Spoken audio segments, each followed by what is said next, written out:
1945 жылы мамырда әлемдегі ең қатыгез қан төгіс майданда Совет одағы және оның одақтастары фашистік Германияны толық жеңіп тізе бүктірді.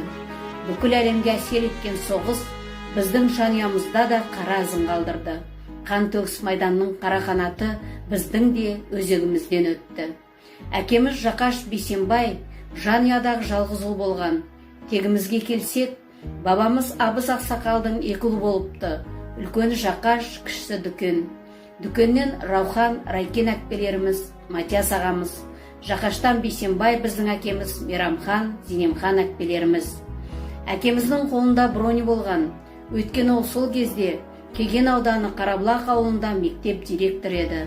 Оған қарамай, отан ана десе, ішкен асын жерге қоятын қазақтың қайсар ұлы екі рет майданға сұранады.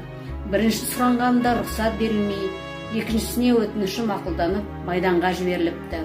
Ауылда әкесі Жақаш, анасы Алтынбала, жаңа үйленген жас жары Гүлдархан қалды.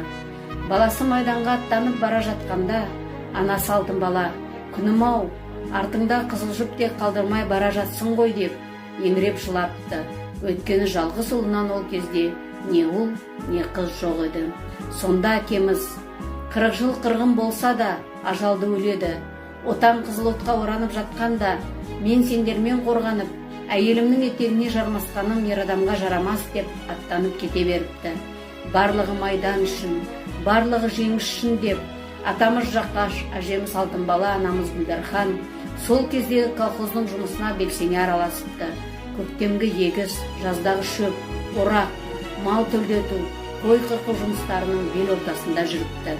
Анамыз айтып отыратын, жазда тау аралап дәрілік шөптер, гүлдер, ит мұрынның басын мектептегі балалармен мөшек-мөшек тердік деп. Елден естіген бір дерек. Бір күні колхоз басшысы бүкіл ауылдың елін жинап, қой терісінен майданға тон қолғап тігіп, майдандағы жауынгерлерге көмек қажет екендігі жайлы айтты.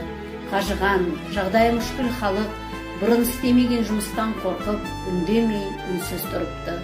Өзі соғыстан жаралы болып келген, шаршап, көзі ұйықтамағаннан қызарып кеткен басшы да оларды түсініп, айтар сөзі бітіп, үнсіз тұрып қалыпты.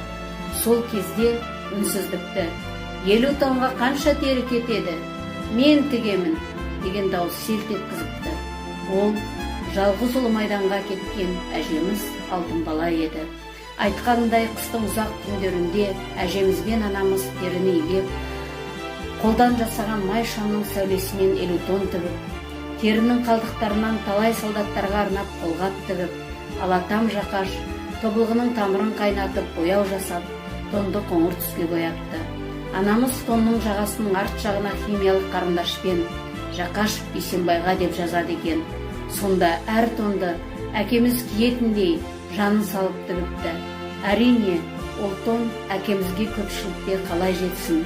Бірақ та 50 солдаттың қақаған аязда жанын қорғап, жеңісті жақындатқанына күмән жоқ. Қандай ғажап дүние, қандай сенімділік, қандай патриоттық сезім десеңізші. Тылда атқарған еңбектері ескеріліп, Алтынбала әжеміз бен Гүлдархан анамыз за победу над фашистской Германией медалімен марапатталды. Әкеміз соғыста алған жарақатын зардабынан қайтыс болған соң, анамыз соғыста қайтыс болған солдаттың жанұясы қатарына жатқызылып, ұлы отан соғысы ардагері белгісін алды. Өмірінің аяғына дейін жеңістің әр жылдарында шыққан мерекелік медальдармен марапатталып келді.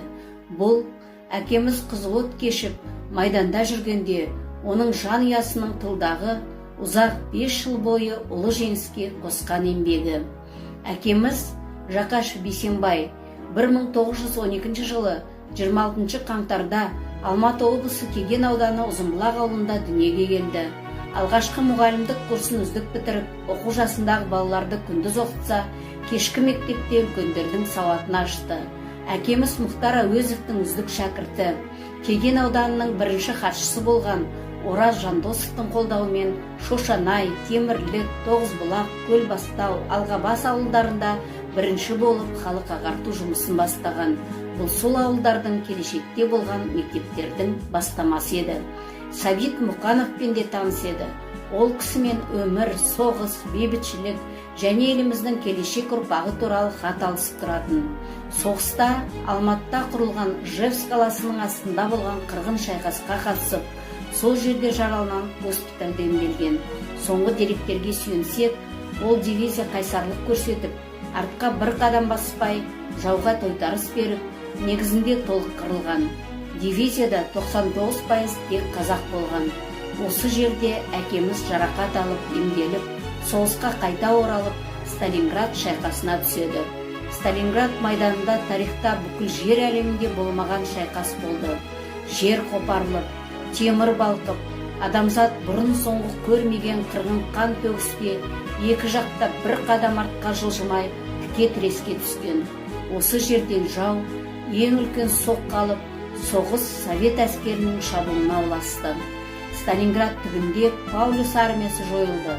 24 генерал, 200 офицер, 3000-дай жаудың әскері тұтқындалды, 200 мың жау қырылды.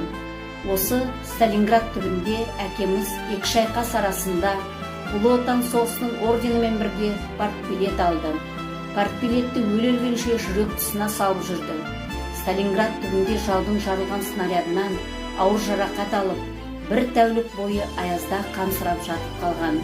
Оны орыстың нәзік санитар қызы тауып, қызыл оттың астынан алып шыққан. Сол кезде ауылға жауынгер Жақашев Бейсенбай Сталинград шайқасында ерлікпен қаза тапты деген қара қағаз келді. Оны ауылдастар кемпір-шал жалғыз ұлының қазасын көтере алмайды деп тығып, айтпай жүреді. Кейін әкеміз ауылға жаралы қолын көтеріп аман келгенде қара қағазды атам мен әжеме береді. Қандай керемет дүние, қайған ауыл.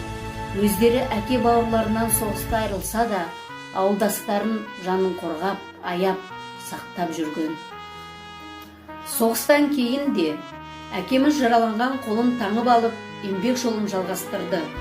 1948 жылы одақтың астанасы Москвада, атақты колонный зал Дворца Союзовта бірінші болып Ұйғыр, Нарынқол, Шелек, Кеген аудандарынан еңбек қызыл ту орденімен Михаил Иванович Калининнің қолынан наградталды. Әкеміз өмірде жүрегі жұмсақ, адал, өте әділетті адам еді, бірақ еңбек пен оқуға келгенде өте қатал, талапшыл болған. Оны замандастары, шәкірттері жақсы біледі, айтып та жүр. Әкеміз бен анамыз жасымыздан бізді еңбекке үйретті.